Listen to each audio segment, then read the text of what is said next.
ಆರಾಮಾಗಿ ತಿಂತಾರೆ. ಮಕ್ಳಿಗೂ ಕೂಡ ಇಷ್ಟ ಆಗುತ್ತೆ, ದೊಡ್ಡವರಿಂದ ಚಿಕ್ಕವರವರೆಗೂ ಕೂಡ ತುಂಬ ಇಷ್ಟ ಆಗುತ್ತೆ. ಹೇಗೆ ಬಂದಿದೆ ಅಂತ ತೋರಿಸ್ತಾ ಇದ್ದೀನಿ. ಮಾಡಿಟ್ಕೊಂಡಿದ್ದಂತಹ ಎಣ್ಣೆನ ಸವರಿ ನಾವು ಒಂದು 5ರಿಂದ 6 ಲೇಯರು ಹಾಕ್ಕೊಂಡಿದ್ದೀನಿ. ಇವಾಗ ಟೋಟಲ್ 5 ಮೊಟ್ಟೆ ತೊಗೊಂಡಿದ್ದೀನಿ. ವಾವ್, ನೋಡಿ ನಮಗೆ ಯಾವ ಡಿಸೈನಲ್ಲಿ ಬೇಕು ಆ ಡಿಸೈನಲ್ಲಿ ಮಾಡ್ಕೋಬೋದು. ಗರಿ ಗರಿಯಾಗಿದೆ. ಯಾವ ಬೇಕರಿಗೆ ಹೋದ್ರು ಈ ಪಪ್ಸು ಸಿಗೋದಿಲ್ಲ. ಹಾಯ್ ಹಲೋ ಎಲ್ರಿಗೂ ನಮಸ್ಕಾರ. ವೆಲ್ಕಮ್ ಟು ಆಶಾ ಅಡುಗೆ ಮನೆ ಯೂಟ್ಯೂಬ್ ಚಾನಲ್.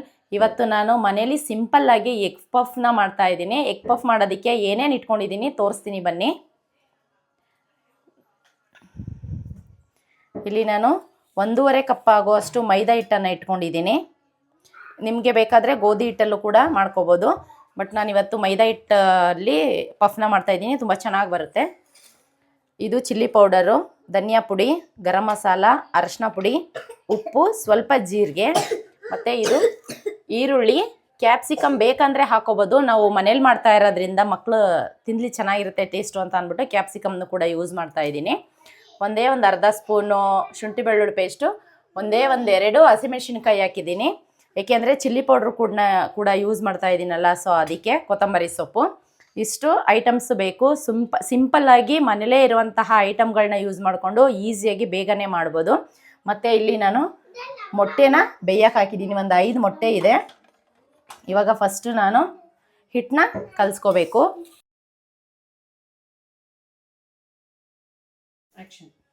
ನಾನಿಲ್ಲಿ 1.5 ಕಪ್ ಆಗುವಷ್ಟು ಮೈದಾ ಹಿಟ್ಟನ್ನ ತೊಗೊಂಡಿದ್ದೀನಿ. ನಿಮಗೆ ಮೈದಾ ಹಿಟ್ಟು ಬೇಡ ಅಂತ ಅನ್ನೋರು ಗೋಧಿ ಹಿಟ್ಟಲ್ಲೂ ಕೂಡ ಮಾಡ್ಬೋದು. ಇವಾಗ ನಾನು ಹಿಟ್ಟು ಕಲಿಸ್ತೀನಿ. ಇದಕ್ಕೆ ಬಟರ್ ಕೂಡ ಹಾಕ್ಕೊಂಡು ಕಲಿಸ್ಬೋದು. ನಾನು ಸ್ವಲ್ಪ ತುಪ್ಪ, ಒಂದು ಸ್ವಲ್ಪ ಉಪ್ಪು ಹಾಕ್ಕೊಂಡು ಸ್ವಲ್ಪನೇ ನೀರು ಹಾಕ್ಕೊಂಡು ಸ್ವಲ್ಪ ಚಪಾತಿ ಹಿಟ್ಟನ್ನು ಅದಕ್ಕೆ ಕಲಿಸ್ಕೋಬೇಕು. ಅಂದರೆ ಇನ್ನೊಂದು ಸ್ವಲ್ಪ ಗಟ್ಟಿ ಕಲಿಸ್ಕೋಬೇಕು. ಸ್ವಲ್ಪ ಗಟ್ಟಿ ಇದ್ದರೆ ಒತ್ತಬೇಕಾದ್ರೆ ತೆಳುವಾಗುತ್ತಲ್ಲ, ಸೊ ಅದಕ್ಕೋಸ್ಕರ.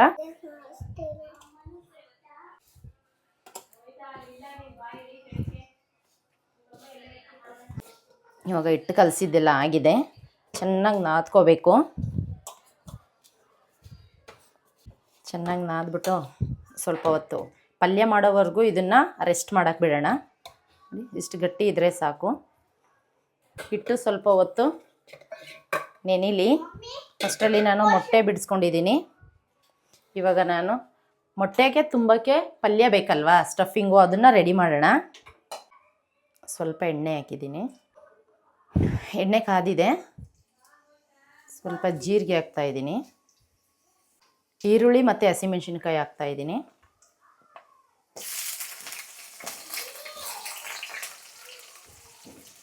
ಈರುಳ್ಳಿ ಸ್ವಲ್ಪ ಫ್ರೈ ಆಗಲಿ. ನಾನು ಉದ್ದುದ್ದಾಗ ಹಚ್ಚಿದ್ದೀವಿ ಈರುಳ್ಳಿ, ಏಕೆಂದರೆ ಬಾಯಿಗೆ ಚೆನ್ನಾಗಿ ಸಿಗುತ್ತಲ್ಲ, ಸೊ ಅದಕ್ಕೆ. ನಿಮಗೆ ಸಣ್ಣ ಸಣ್ಣ ಬೇಕಂದ್ರೂ ಹಚ್ಕೋಬೋದು. ಉದ್ದುದ್ದ ಇದ್ದರೆ ಅದು ಬೆಂದಾಗ ತಿನ್ನೋಕ್ಕೆ ಚೆನ್ನಾಗಿ ಸಿಗುತ್ತಲ್ಲ, ಅದಕ್ಕೆ. ಜಾಸ್ತಿ ಏನು ಬೇಯಿಸೋದು ಬೇಡ, ಸ್ವಲ್ಪ ಫ್ರೈ ಆದರೆ ಸಾಕು. ಮತ್ತು ಸ್ವಲ್ಪ ಶುಂಠಿ ಬೆಳ್ಳುಳ್ಳಿ ಪೇಸ್ಟ್ ಹಾಕ್ತಾಯಿದ್ದೀನಿ. ಅದ್ರದ್ದು ಹಸಿ ವಾಸನೆ ಎಲ್ಲ ಹೋಗಲಿ. ಶುಂಠಿ ಬೆಳ್ಳುಳ್ಳಿ ಪೇಸ್ಟ್ ಹಾಕಿ ಹಸಿ ವಾಸನೆ ಹೋಗಿಸಿದ್ದೀನಿ. ಸ್ವಲ್ಪ ಕ್ಯಾಪ್ಸಿಕಮ್ ಹಾಕ್ತಾಯಿದ್ದೀನಿ.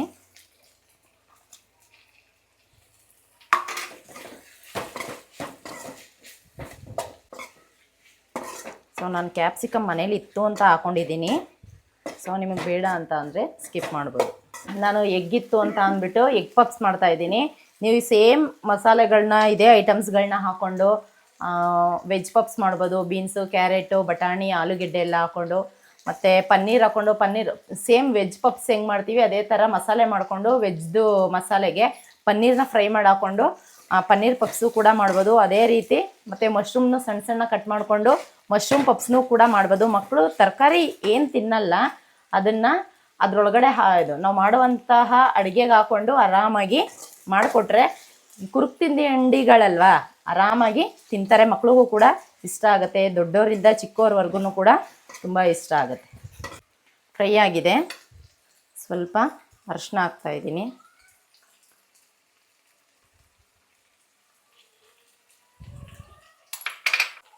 ಕರೆಕ್ಟಾಗಿ ಅಳತೆ ತೊಗೊಂಡಿದ್ದೀನಿ. ಸೊ 2 ಸ್ಪೂನು ಧನಿಯಾ ಪುಡಿ, ಒಂದು ಸ್ಪೂನು ಖಾರ ಪುಡಿ, ಚಿಲ್ಲಿ ಪೌಡರು, ಮತ್ತು 1 ಸ್ಪೂನು ಗರಂ ಮಸಾಲ, ಮತ್ತು ಸ್ವಲ್ಪ ರುಚಿಗೆ ಎಷ್ಟು ಬೇಕು ನೋಡಿಕೊಂಡು ನಾವು ಉಪ್ಪನ್ನ ಹಾಕ್ಕೊಂಡು ಫ್ರೈ ಮಾಡೋಣ. ಈ ಮಸಾಲೆದೆಲ್ಲ ಸ್ವಲ್ಪ ಹಸಿ ವಾಸನೆ ಎಲ್ಲ ಹೋಗಲಿ.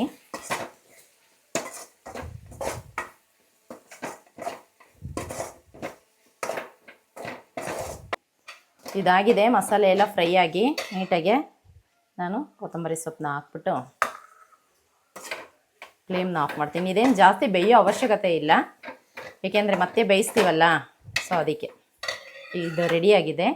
ಇವಾಗ ನಾನಿಲ್ಲಿ ಮೊಟ್ಟೆ ಬಿಡಿಸಿಟ್ಟಿರೋದನ್ನು ಕಟ್ ಮಾಡ್ಕೊತೀನಿ. ಉಂಡೆ ಮೊಟ್ಟೆ ಹಾಕಲ್ಲ, ಸೊ ನಾನು 1ರಲ್ಲಿ 2 ಭಾಗ ಮಾಡ್ತಾಯಿದ್ದೀನಿ. ನೀಟಾಗೆ ಅರ್ಧ ಹಾಕೋಣ. ಹಿಟ್ಟು ಚೆನ್ನಾಗಿ ನೆಂದಿದೆ, ಒಂದು ಅರ್ಧ ಗಂಟೆ ಆಗಿದೆ. ಇಲ್ಲಿ ಪಲ್ಯ ರೆಡಿ ಇದೆ, ಮೊಟ್ಟೆ ರೆಡಿ ಇದೆ, ಮತ್ತು ಹಿಟ್ಟು ಲೇಯರ್ ಬರಬೇಕಲ್ವ. ಸೊ ಇದಕ್ಕೆ ನಾನು ಸ್ವಲ್ಪ ಕಾರ್ನ್ಫ್ಲೋರು ಮತ್ತು ಎಣ್ಣೆ ಹಾಕ್ಕೊಂಡು ನೀಟಾಗೆ ಮಿಕ್ಸ್ ಮಾಡಿಕೊಂಡು ಈ ಹಿಟ್ಟನ್ನು ರೆಡಿ ಮಾಡ್ಕೊಂಡಿದ್ದೀನಿ.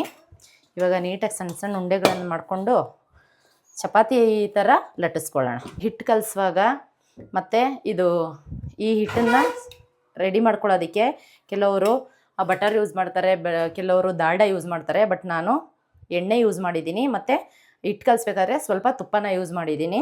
ಇವಾಗ ಇದನ್ನು ಸಣ್ಣ ಸಣ್ಣದಾಗಿ ಉಂಡೆ ಮಾಡ್ಕೊಳ್ಳೋಣ. ಚಪಾತಿ ಹಿಟ್ಟು ಯಾವ ರೀತಿ ಒತ್ತುತ್ತೀವಿ ಅದೇ ರೀತಿ ಚಪಾತಿ ಹಿಟ್ಟಿನ ಅದಕ್ಕೆ ಒತ್ಕೊಳ್ಳೋಣ, ಉಂಡೆ ಮಾಡಿಕೊಂಡು. ಇವಾಗ ನಾವು ಚಪಾತಿ ಹಿಟ್ಟು ಯಾವ ರೀತಿ ಲಟ್ಟಿಸ್ತೀವಿ ಆ ರೀತಿ ಲಟ್ಟಿಸೋಣ.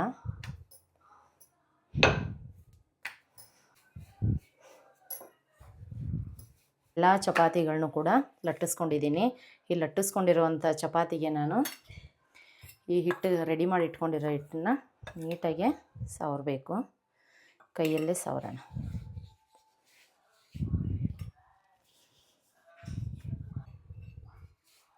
ಮಾಡಿಟ್ಕೊಂಡಿದ್ದಂತಹ ಎಣ್ಣೆನ ಸವರಿ ನಾವು ಒಂದು 5ರಿಂದ 6 ಲೇಯರು ಹಾಕ್ಕೊಂಡಿದ್ದೀನಿ. ಇವಾಗ ನೀಟಾಗಿ ಚಪಾತಿ ಹಿಟ್ಟನ್ನ ಒತ್ತಬೇಕು. ಇದನ್ನು ನೀಟಾಗಿ ಫೋಲ್ಡ್ ಮಾಡಿಕೊಂಡು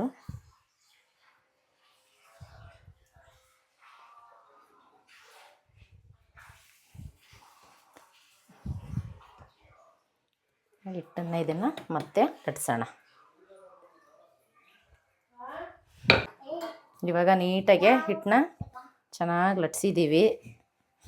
ಅಂದರೆ ತುಂಬ ತೆಳುಗೂ ಇರಬಾರ್ದು, ತುಂಬ ಮಂದನೂ ಇರಬಾರ್ದು. ಸೊ ಒಂದು ಮೀಡಿಯಮಾಗೆ ಇದಿಷ್ಟು ದಪ್ಪ ಇದೆ. ಇವಾಗ ನಮಗೆ ಯಾವ ಶೇಪಲ್ಲಿ ಬೇಕು ಆ ಶೇಪಲ್ಲಿ ನೀಟಾಗಿ ಕಟ್ ಮಾಡ್ಬೋದು. ಬಟ್ ನಾನೀಗ ಸ್ಕ್ವೇರ್ ಟೈಪಲ್ಲಿ ಕಟ್ ಮಾಡ್ತಾಯಿದ್ದೀನಿ.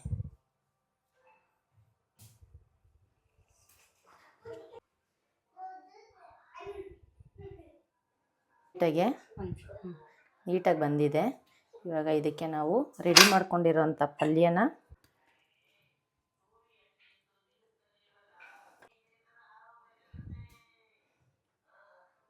ಈ ಥರ ಹಾಕಿ ನಮಗೆ ಯಾವ ಡಿಸೈನಲ್ಲಿ ಬೇಕು ಆ ಡಿಸೈನಲ್ಲಿ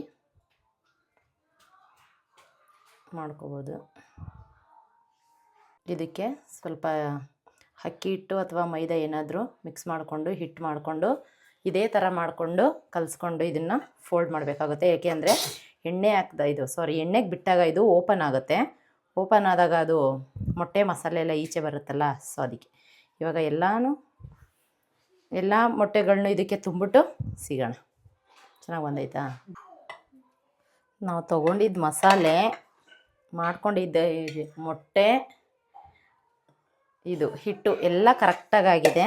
ಸ್ವಲ್ಪ ಹಿಟ್ಟು ಮಿಕ್ಕಿದೆ, ಸ್ವಲ್ಪ ಅದು ಎಕ್ಸ್ಟ್ರಾ ಹಿಟ್ಟು ತೆಗೆದಿರೋದು ನೋಡಿ. ಇಲ್ಲೆಲ್ಲನೂ ರೆಡಿ ಮಾಡಿ ಇಟ್ಟಿದ್ದೀನಿ, ಏಕೆಂದರೆ ಮಸಾಲೆ ಕೈಯಲ್ಲೇ ಫೋಲ್ಡ್ ಮಾಡಿರೋದ್ರಿಂದ ಅದು ಹಾಗೆ ಬಂದಿದೆ. ನಮ್ಗೆ ಯಾವ ಡಿಸೈನ್ ಬೇಕು ಆ ಡಿಸೈನ್ ನೋಡಿ. ಇಲ್ಲಿ ಕರ್ಜಿಕಾಯಿ ಥರನೂ ಕೂಡ ಮಾಡ್ಕೋಬೋದು, ಡೈಮಂಡ್ ಶೇಪಲ್ಲೂ ಕೂಡ ಮಾಡ್ತಾರೆ, ಆ ಥರನೂ ಮಾಡ್ಬೋದು. ಬಟ್ ಇದೇ ಚೆನ್ನಾಗೈತೆ. ಇಷ್ಟೇ ಫೋಲ್ಡ್ ಮಾಡ್ತಾರೆ, ಬಟ್ ಓವೆನಲ್ಲಾದರೆ ಓಕೆ. ಬಟ್ ನಾವಿಲ್ಲಿ ಎಣ್ಣೆಲಿ ಹಾಕಿ ಕರಿತಾ ಇರೋದ್ರಿಂದ ಎಣ್ಣೆಲಿ ಬಿಡೋ ಚಾನ್ಸಸ್ ಇರುತ್ತೆ. ಸೊ ಅದಕ್ಕೆ ರೆಡಿಯಾಗಿದೆ. ಈಗ ಎಣ್ಣೆ ಇಟ್ಟು ಎಣ್ಣೆಲಿ ಕರೆದ್ಬಿಟ್ಟು ಬಿಸಿ ಬಿಸಿ ಪಪ್ಸ್ನ ತಿನ್ನೋಣ. ಪಪ್ಸ್ನ ಕರಿಯೋದಕ್ಕೆ ನಾನು ಎಣ್ಣೆ ಇಟ್ಟಿದ್ದೀನಿ ಬಾಣಲೆಲಿ. ಎಣ್ಣೆ ಕಾದಿದೆ. ಒಂದನ್ನೇ ಬಿಟ್ಟು ಇವಾಗ ಲೋ ಫ್ಲೇಮಲ್ಲಿ ನಿಧಾನಕ್ಕೆ ಬೇಯಿಸೋಣ.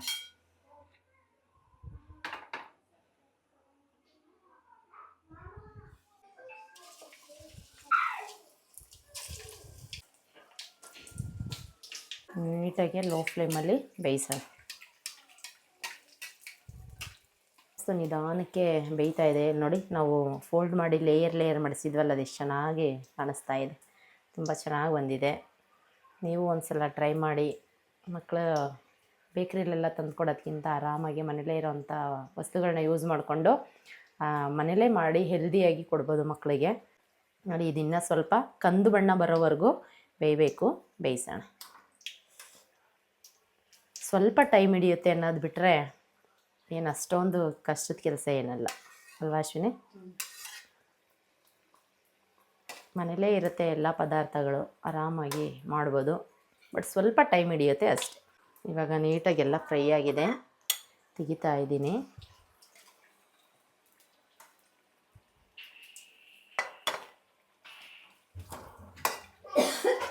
ಒಂದು ಓಪನ್ ಆಗಿಲ್ಲ. ನೀಟಾಗಿ ಲೇಯರ್ ಹಿಂಗೆ ಕಾಣಿಸ್ತಾ ಇದೆ ನೋಡಿ. ಈ ಎಲ್ಲ ಎಲ್ಲ ಪಪ್ಸ್ಗಳನ್ನ ಕೂಡ ಬೇಯಿಸಿ ಆಮೇಲೆ ಸಿಗ್ತೀವಿ. ನೆಕ್ಸ್ಟು ಸಮೋಸ ರೆಸಿಪಿ ಮಾಡಿ. ಹಂಗೆ ಆಗಿದೆ ಅದು ಡಿಸೈನ್ ನೋಡಿ ಸಮೋಸ. ಇವಾಗ ಮತ್ತೆ ನಾನು ಟ್ರಿಕ್ ಬಿಡ್ತಾ ಇದ್ದೀನಿ. ಪಪ್ಸ್ಗಳನ್ನೂ ಕೂಡ ಮೀಡಿಯಮ್ ಉರಿಯಲ್ಲಿ ಬೇಯಿಸ್ಬೇಕು.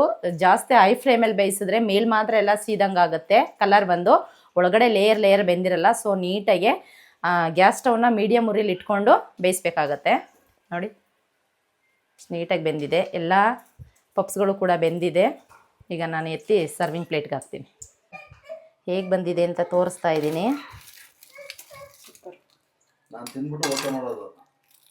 ವಾವ್, ನೋಡಿ ಕ್ರಿಸ್ಪಿಯಾಗಿ ಚೆನ್ನಾಗಿ ಬಂದಿದೆ, ಗರಿಗರಿಯಾಗಿ.